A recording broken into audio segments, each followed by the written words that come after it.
हा नाश्ता मी खूप कमी तेलात आणि भरपूर भाज्या घालून बनवला आहे। त्यामुळे हा नाश्ता चविष्ट तर आहेच, पण पौष्टिक सुद्धा आहे। यासाठी कोणतीही पूर्वतयारी करायची गरज नाही। अगदी 5 ते 10 मिनिटात हा नाश्ता बनवून तयार होतो। रोज रोज तोच नाश्ता खायला म्हणजे किती खाणार ना? एकच नाश्ता रोज करून आपल्यालाही कंटाळा येतो आणि घरच्यांनाही। म्हणून आज ठरवलं, चला यावेळेस काहीतरी नवीन ट्राय करूया। बाहेरून मस्त खरपूस, आतून एकदम सॉफ्ट आणि चवीला इतका भन्नाट लागतो ना, की घरचे म्हणतील आज पुन्हा हाच नाश्ता बनव। आठवड्यातून 2-3 वेळा तरी हाच नाश्ता मागतील, एवढा हा चविष्ट होतो। आणि सगळ्यात खास म्हणजे हा नाश्ता मी अगदी कमी तेलामध्ये आणि भरपूर भाज्या वापरून बनवला आहे। त्यामुळे मुलं असो मोठे सगळेच या नाश्त्याचे फॅन होतील। रोज पोहे, उपमा, शिरा तर आपण खातोच, पण एखाद्या वेळेस काहीतरी वेगळं आणि चविष्ट म्हणून हा नाश्ता नक्कीच ट्राय करून बघायला पाहिजे। नमस्कार, मी रसिका, रसूची रसोईमध्ये तुमचं सगळ्यांचं मनापासून स्वागत। सर्वप्रथम एक बाउल घेऊया आणि यामध्ये 1 वाटी पोहे घालूया। हे आपण नेहमी कांदे पोहे बनवण्यासाठी वापरतो तेच पोहे आहेत। पोहे एकदा निवडून घ्यायची, म्हणजे त्यामध्ये जर काही कचरा किंवा पोह्याची साल वगैरे असेल तर ती काढून घ्यायची। त्यानंतर याच बाउलमध्ये पाणी घालून हाताने हलकेच या पद्धतीने धुवून घ्यायचे। यामुळे पोहे छान नरम होतात। पोहे 2 पाण्याने स्वच्छ धुवून घेतले आहेत। आता हे पोह्याचं भांड बाजूला ठेवूया आणि पुढची तयारी करून घेऊया। आता मिक्सरचं भांड घेऊया। यामध्ये अर्धा इंच आलं, 2 हिरव्या मिरच्या आणि 5-6 लसूण पाकळ्या घालून एकदा हे फिरून घेऊया। हे सगळं छान बारीक करून घेतलं आहे। आता यामध्ये आपण भिजून ठेवलेले पोहे घालूया।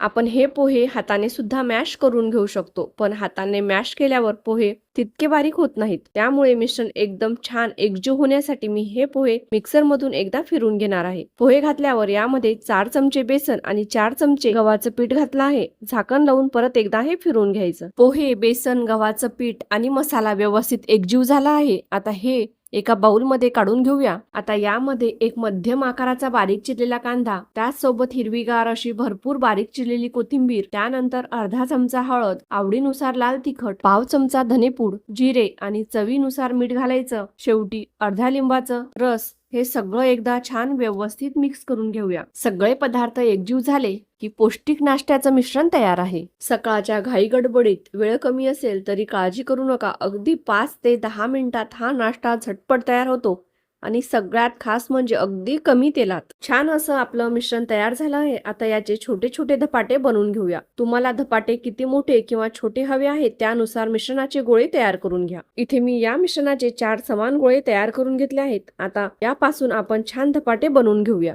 धपाटा थापून घेण्यासाठी इथे मी पोळपाट घेतला आहे आणि त्यावर एक बटर पेपरचा तुकडा घेतला आहे। तुम्ही याऐवजी एखादा स्वच्छ कपडा ओला करून सुद्धा वापरू शकता।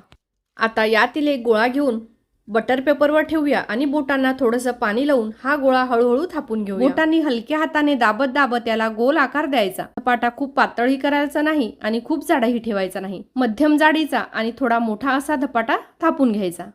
इकडे मी गॅसवर तवा छान तापवून घेतला आहे। तवा व्यवस्थित तापला की त्यावर अगदी थोडंसं तेल लावून घ्यायचं। धपाटा अलगद हातात उचलून घ्यायचा आणि गरम तव्यावर सावकाश टाकायचा। धपाटा एका बाजूने छान शेकून घेऊया। एक बाजू व्यवस्थित भाजली की धपाटा अलगद पलटून घेऊया।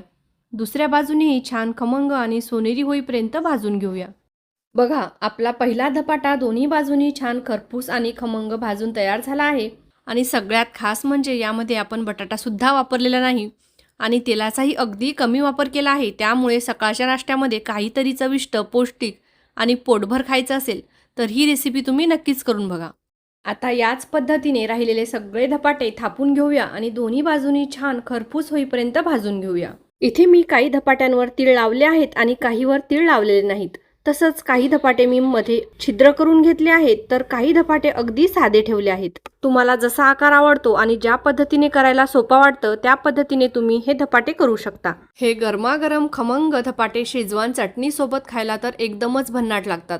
तुम्ही शेजवान चटणीऐवजी नारळाची चटणी किंवा झणझणीत टोमॅटोची चटणी सुद्धा घेऊ शकता। तिन्हीपैकी कुठलीही चटणी या धपाट्यासोबत मस्तच लागते। एकदा करून बघितल्यावर त्याची चव तुम्हाला नक्कीच आवडेल। यामध्ये तुम्ही गव्हाचं पीठ खात नसाल तर त्याऐवजी ज्वारीचं पीठ सुद्धा वापरू शकता। तर आजची रेसिपी तुम्हाला आवडली असेल तर व्हिडिओला एक लाईक करा। तुमच्या मित्रमैत्रिणी आणि परिवारांसोबत हा व्हिडिओ शेअर करा। अशा साध्या, सोप्या आणि चविष्ट रेसिपीज पाहण्यासाठी आपल्या चॅनलला सबस्क्राईब करा आणि बाजूला असलेल्या बेल आयकॉनला सुद्धा प्रेस करा.